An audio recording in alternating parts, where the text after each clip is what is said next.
Let's talk about the kind of history they really don't want us to remember. Because America didn't just kill black people, it made a show out of it. It sold as entertainment and it was used to keep us in line. Meet Frank Embree, a young black man born in Missouri in 1899. He was accused of raping a white girl. No trial, no real evidence, just an accusation. Because back then, that was enough to get you killed. A white mob decided that they were the judge, jury, and executioner. They broke him out of jail in the middle of the day. And this wasn't just some chaotic, angry rush. They planned this. They wanted witnesses. They stripped Fred naked. They beat him. They whipped him so hard the skin hung in tatters off his back. They posed him for photographs while they tortured him.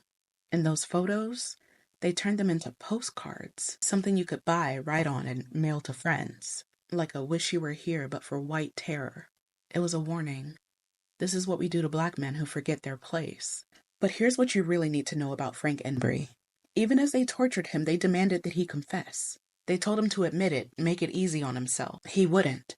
He kept saying that he was innocent. He refused to lie, even when the cost was his life. He stared them in the face, bloody, broken, and told them the truth that they didn't want to hear.